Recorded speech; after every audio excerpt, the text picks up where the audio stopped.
यह भारत का वो कुंड है जहाँ भगवान परशुराम ने अपनी माँ की हत्या करने के बाद अपने हाथ से चिपकी हुई कुल्हाड़ी से मुक्ति पाई थी।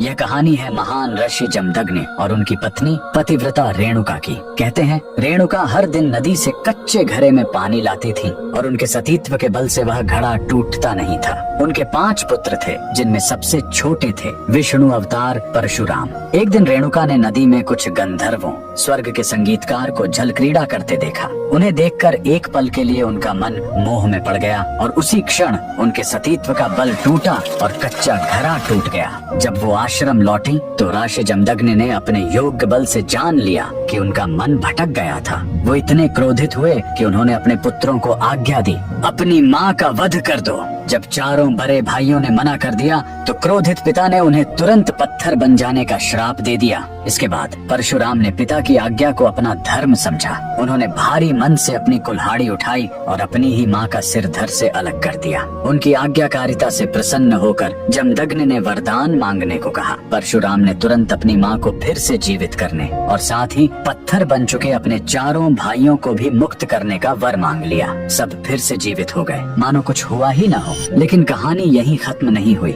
मातृ हत्या का पाप उस कुल्हाड़ी पर एक दाग की तरह चिपक गया और वो उनके हाथ से अलग ही नहीं हो रही थी। उस पाप से मुक्ति पाने के लिए वह दर दर भटकते रहे, लेकिन कोई भी तीर्थ उस कुल्हाड़ी को छुड़ा नहीं सका। अंत में वह पहुँचे पूर्वी हिमालय की लोहित नदी के किनारे और जैसे ही उन्होंने इस कुंड के जल को छुआ, चमत्कार हुआ। कुल्हाड़ी अपने आप उनके हाथ से छूट गई। यही पवित्र स्थान आज अरुणाचल प्रदेश में परशुराम कुंड के नाम से जाना जाता है। आज भी हर साल मकर संक्रांति पर हजारों श्रद्धालु यहाँ इस विश्वास के साथ डुबकी लगाने आते हैं कि यह कुंड उनके सारे पापों को धो डालता है, ठीक वैसे ही जैसे इसने स्वयं भगवान परशुराम को पाप मुक्त किया था। भगवान परशुराम को दिल से मानने वाले सभी भक्त कमेंट्स में जय परशुराम जरूर लिखें।